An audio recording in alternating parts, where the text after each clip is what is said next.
सर्व शेतकरी बांधवांना नमस्कार। मी विवेक जॉन्सन, जिल्हाधिकारी बीड। बीड जिल्ह्यामध्ये सप्टेंबर महिन्यामध्ये झालेलं नुकसान, पुरामुळे असेल या अतिवृष्टीमुळे असेल, यासाठी आमच्याकडे 577 कोटी 78 लाख इतकी रक्कम प्राप्त झालेली आहे आणि या रक्कमसाठी अनुदान अपलोड करण्याची प्रक्रिया आता पोर्टलमध्ये चालू आहे। माझ्या सर्व शेतकरी बांधवांना विनंती आहे आणि सूचना आहे, तुमच्याकडे फार्मर आयडी असेल, तुमच्याकडे अग्रिस्टॅकचा आयडी असेल तर तुम्हाला कुठल्याही प्रकारचा ई-केवायसी करण्याची गरज नाहीये। या अनुदानाची रक्कम थेट तुमच्या अकाउंटमध्ये येणार आहे। तुमचा फार्मर आयडी आणि अग्रिस्टॅकचा आयडी तुमच्याकडे नसेल तर तुम्ही तुमच्या सीएससी सेंटरमध्ये जाऊन तुमच्या ई-केवायसीच्या प्रक्रिया करून घेतला पाहिजे।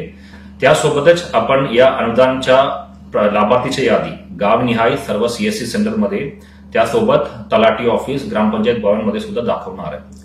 या यादीबद्दल या पूर्ण प्रक्रियेबद्दल तुम्हाला कुठल्याही प्रकारचा तक्रार असेल, कुठल्याही प्रकारची शंका असेल, तुम्ही स्क्रीनमध्ये दाखवला या टोल फ्री नंबरमध्ये तुम्ही संपर्क करू शकतो। सर्व शेतकरी बांधवांना माझ्या दिवाळीच्या हार्दिक शुभेच्छा।